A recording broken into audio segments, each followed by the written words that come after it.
سوال یہ کہ اگر باپ کی زندگی میں کوئی بھی بھائی مکان پر جو کہ باپ کی جائیداد ہو خرچہ کرے یا کوئی کیمرہ وغیرہ بنوائے یا اور دیگر کام کروائے تو کیا وہ اس کے بدلے میں باپ کے مرنے کے بعد وراثت میں کمرہ وغیرہ بنوائے، باپ کے مرنے کے بعد وراثت میں سے وہ رقم جو اس وقت اس نے مکان پہ خرچ کی تھی کیا کٹوتی کر سکتا ہے یا اس کو وہی حصہ ملے گا جو شریعت نے کہا ہے؟ دیکھو، باپ کی زندگی میں بھائی نے مکان پر باپ کے مکان پہ کمرے وغیرہ بنوائے ہیں، یہ بہت سوال آتا ہے کہ ابا کی زندگی میں ابا کے مکان پہ پورا پورشن بنا دیا، کمرے بنا دیے، تو اس میں اگر ابا کے گھر میں ریپیئرنگ کا جتنا بھی کام کیا ہے وہ تو واپس نہیں ہوگا، سارا فری پاکٹ کا وہ ثواب سمجھا جائے گا۔ نلکے لگا دیے، ٹائلیں لگا دیں، کمرہ ٹوٹ رہا تھا یا واش روم کو ریپیئر کر دیا یا نیا واش روم بنا دیا، سب فری پاکٹ کا ہے، سمجھ رہے ہو؟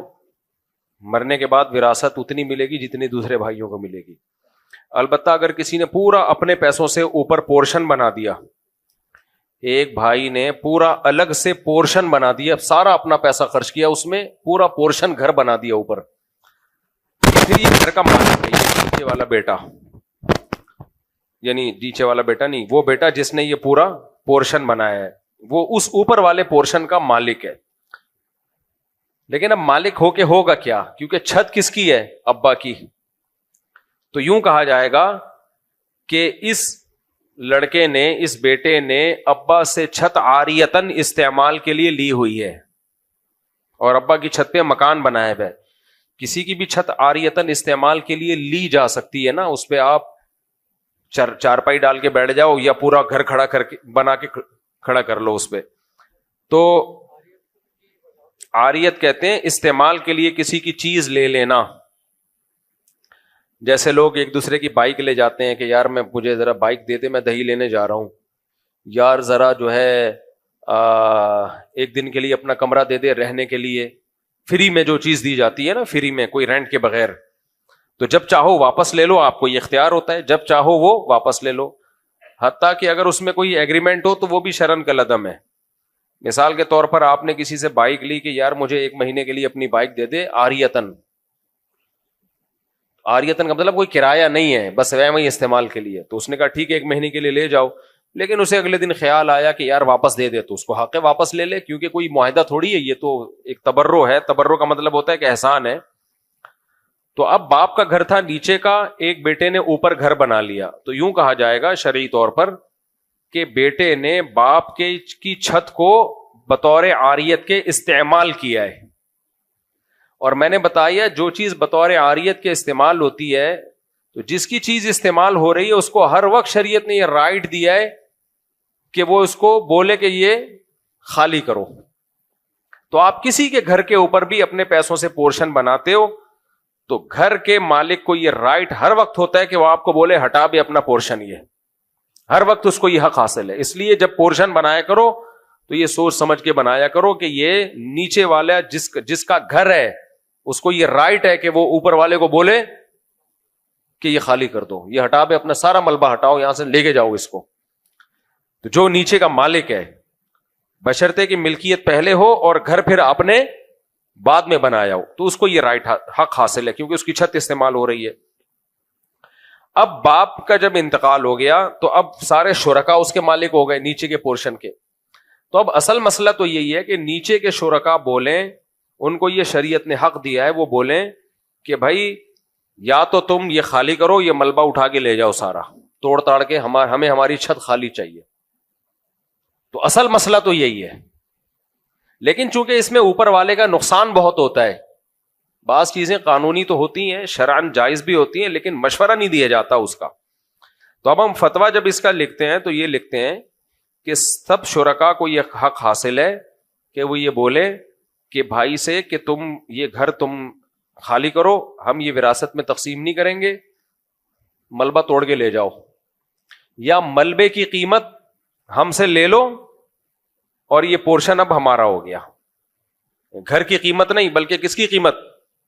ملبے کی قیمت، کیونکہ تم بھی ملبہ توڑ کے جاؤ گے تو ملبہ بکے گا نا، تمہارا ملبہ ہی بنتا ہے اب، تو ہم سے ملبے کی قیمت لے لو اور یہ گھر ہماری ملکیت میں دے دو۔ لیکن چونکہ اس میں نقصان بہت ہے اوپر والے کا جس نے پورا پورشن بنایا ہے، تو ہم جب فتویٰ لکھتے ہیں تو اس میں لکھتے ہیں کہ اصل تو یہی ہے. یہ اصل اس لیے لکھتے ہیں کہ اوپر والا چوڑے میں نہ آئے. وہ یہ سمجھے کہ اب جو بھی نیچے والے جس پہ بھی راضی ہو گئے نا وہ ان کا احسان ہوگا. اصل تو ان کو حق ہے کہ وہ مجھے کہیں کہ توڑ تاڑ کے خالی کرو.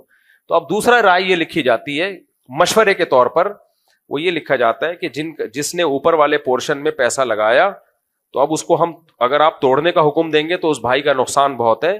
تو صلہ رحمی کا تقاضا یہ ہے کہ اوپر والے کی پورشن کی کوئی قیمت لگا لی جائے اور اس کو وہ قیمت دے کے پورا بنا بنایا پورشن اس سے خرید لیا جائے اور پورے مکان میں شامل کر دیا جائے اور پھر پورے مکان میں وراثت کو تقسیم کر دیا جائے.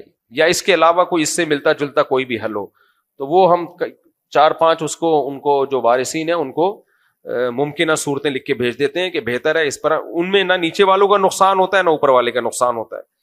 بھائی اصل مقصد تو یہ کہ نیچے والے کو بھی نقصان نہ ہونا, تو ایسی پھر ہم چند کنڈیشن لکھ کے دے دیتے ہیں بھائی یا تو اس پہ عمل کر لو یا اس پہ عمل کر لو یا اس پہ عمل کر لو یا اس پہ عمل کر لو, اس میں دونوں کا کوئی نقصان نہیں ہے. اور پہلی صورت بھی جائز ہے کہ نیچے والے بولیں خالی کر, تو جائز ہر جائز کام کرنے کا نہیں ہوتا, اس میں بیچارے کا بیڑا غرق ہو جائے گا.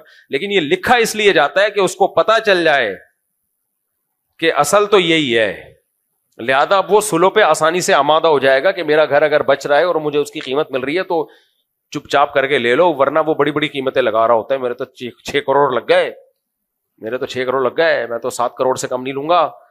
تو ایسے بدماش کو بتایا جائے گا بھائی تیرا حق تو ملبے میں ہے, کسی اور کی زمین پہ چھت پہ تو نے گھر بنایا ہوا ہے, تو جس کی چھت ہے اس کو یہ حق حاصل ہے توڑ تاڑ کے لے جا. تو پھر وہ انسان کا بچہ بنتا ہے, بولتا ہے جتنے مل رہے ہیں اتنا لے لو.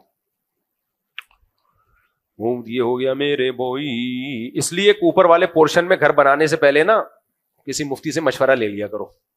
لوگ دنادن خرچ کر رہے ہوتے ہیں, بعد میں جب مسئلہ آتا ہے تو آنکھوں کے سامنے اندھیرا آنے لگتا ہے. تو جب تم کسی کی زمین پہ گھر, یہ لوگوں کی زمینوں پہ بھی لوگ گھر بنا رہے ہوتے ہیں. زمین جناب بڑے بھائی کی ہے, چھوٹے بھائی نے گھر بنا دیا اس میں. اب بعد میں دماغ مفتیوں کا بھی کھایا ہوا ہے کہ وراثت کیسے تقسیم ہوگی. وراثت ایسے تقسیم ہوگی کہ نیچے کے بھائی کی زمین ہے, تم نے اگرچہ اس کی اجازت سے گھر بنایا ہے تو بن گیا گھر, لیکن اس کو یہ ہر وقت حق حاصل ہے, وہ بولے میری زمین خالی کر اپنا گھر لے کے جائے یہاں سے. تو نارمل حالات میں تو وہ یہ نہیں کہتا, کوئی قیمت طے کر لیتے ہیں, لیکن جب لڑائی ہوتی ہے تو پھر وہ یہ کہتا ہے, جب لڑائی ہوتی ہے جھگڑا ہوتا ہے پھر کہتا ہے ہٹا, پھر مفتی اسی کا ساتھ دے گا جس کی زمین ہے. نہیں آ رہی سمجھ میں بات. میرا نام محمد یوسف ہے اور میرے باپ کا نام. دیکھو یہ مالی معاملات میں نا بہت سیدھا رہنا چاہیے. میں نے پتا ہے کیا وصیت نامہ جو لکھا ہوا ہے میں بتاتا رہتا ہوں نا تاکہ آپ لوگ کو بھی عبرت ہو. اب ظاہر ہے میں جب مروں گا تو اتنے پیچھے وارثین ہوں گے, تو ان کو جھگڑے سے بچانے کے لیے, حالانکہ مجھے امید ہے کوئی نہیں جھگڑے گا آپس میں انشاءاللہ, لیکن ہم تو پورا انتظام کریں نا. میں نے گھر کی چیزوں کا بھی لکھا ہوا ہے کہ کون سے گھر میں کس کی چیز کس کی ہے. تو اس میں نے لکھا ہوا ہے کہ میرے گھر میں جتنا سامان ہے وہ جو زوجہ اس گھر میں رہ رہی ہے سارا اسی کی ملکیت میں ہے, تاکہ اس میں وراثت کا مسئلہ ہی کھڑا نہ ہو کہ ملکیت میں دے دیا سارا فرنیچر, فریج, چولہے مولے جو بھی ہے. اب میں نے کیا قبر میں لے کے جانا ہے؟ بھائی جس زوجہ کا ہے وہ سارا فرنیچر اسی کا ہے. تو اب میں مروں گا تو بھائی اس میں تو وراثت ہے ہی نہیں ہے, تو گھر والوں کا ہے. وہ جب مریں گے تو پھر وہ ٹینشن, وہ میرے مرنے کے بعد جو بڑھتی ٹینشن ہے میرے اس سے کیا لینے دینا. ہمارے لیے تو الگ سے ٹینشن کھڑی ہوئی ہوگی آخرت میں کہ بخشش ہو جائے. یعنی وہ ٹینشن سے بچنا تو میرے بس میں نہیں ہے نا. میں تو یہی کر سکتا ہوں کہ میں جب مروں تو میرے مال میں کوئی جھگڑا نہ ہو. تو میں نے بتایا ہوا ہے کہ بھائی جب میں مر جاؤں, وصیت لکھی ہوئی ہے, جب میں مر جاؤں گا تو پہلے سے, مرنے کے بعد نہیں کہ میرے مرنے کے بعد یہ ان کا ہے, پھر یہ نہیں ہوتا. مرنے کے بعد تو پھر وراثت ہے, پھر وصیت باطل ہے ابھی سے. تو میں نے کہا میرے جس گھر میں جو بھی گھریلو سامان ہے وہ سارا کا سارا اسی زوجہ کو میں نے ابھی ملکیت میں دے دیا ہے.